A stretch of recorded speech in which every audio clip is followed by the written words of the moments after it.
We've talked a lot, rightly and understandably, about October 7th. I want to raise another date, actually, and that's January 2nd, 2023.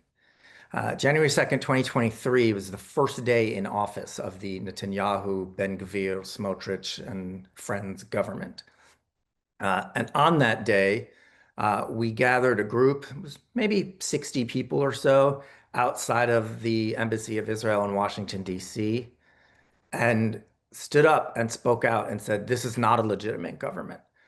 And this is a government, we used a phrase at the time that admittedly was, going for the cute alliteration of it being fascists and felons and fundamentalists. And unfortunately, in the time since then, we've seen the impacts of all three of those elements over and over and over again. And so many of my colleagues have talked rightly about um, the Israel that we believe in and the Israel that we strive to see. And I think that that's really important. And that is for me as somebody who, many years ago at this point decided to go to Israel, to join the IDF, to be a combat soldier, all of those things were done out of a sense of that aspiration of supporting and defending the state that we believe in. But I want to talk about something that's, well, for me at least, more difficult, which is the state that we have. And I think that while it is important for all of us, wherever we come from to this discussion to talk about, as Justice Baird just did so well, the need to speak up and the importance of raising your voices and doing so in our, this is a large internal conversation. There are 1,000 of us, but it's mostly still an internal conversation. I think what we really need to be doing today, as very difficult as it is talking about the uncomfortable things and talking about the ways, not only what we want to see and the fact that we need to speak up. And Ophir talked about using all of the, every tool of American leverage. So I want to say what some of those tools are, because I think often we call for using every tool or doing everything we can, but what does that mean? And one of the things it means for me and for us in New Jewish Narrative, and I understand this is not for everyone, is, yesterday there were votes on two bills by Senator Sanders um, to halt the sale of two specific sets of weapons to Israel. We supported those. It's conditioning aid. It's a thing we support. It's honestly, for me, as someone, one of these bills was to halt the sale of rifles to Israel. As somebody who once carried one of those rifles with an Israeli uniform on, that is painful and that is difficult.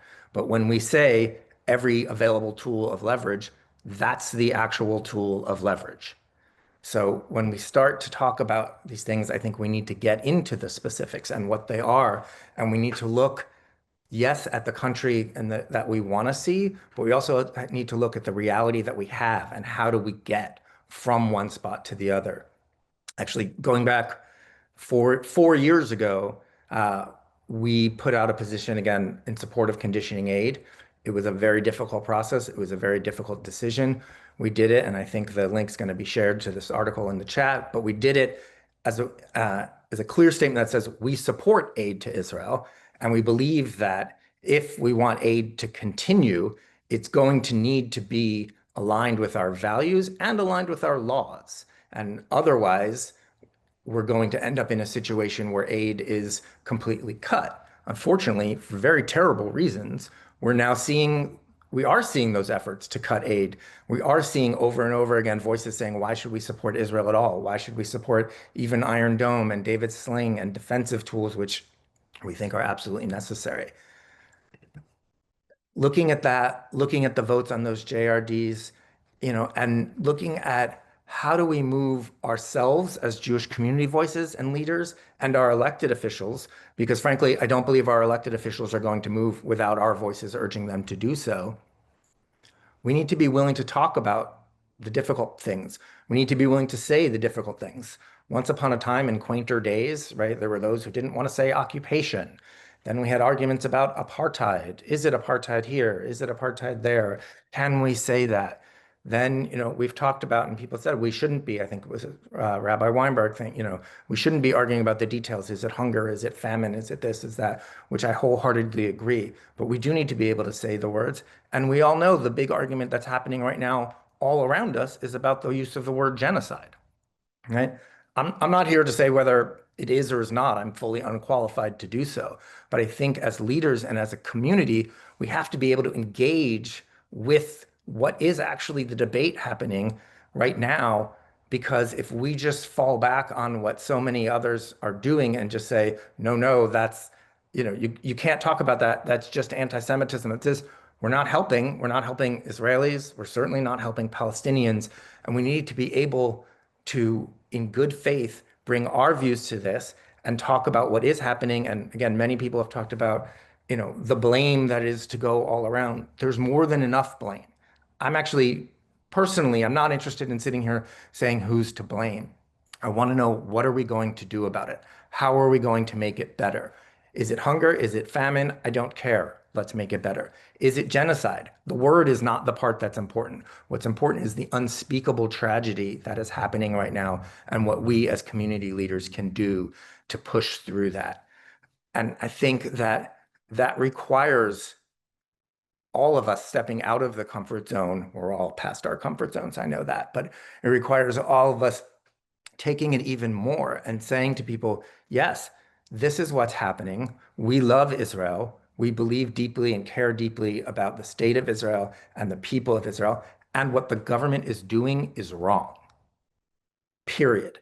And we need to say it, and we need to do what we can as organizations, and we need to encourage our government and our elected officials to do what they can to use all the tools of American leverage. And there are a lot of tools, right? I talked about, and we often talk about aid because it's the contentious one, but there are many, and we should be using them all.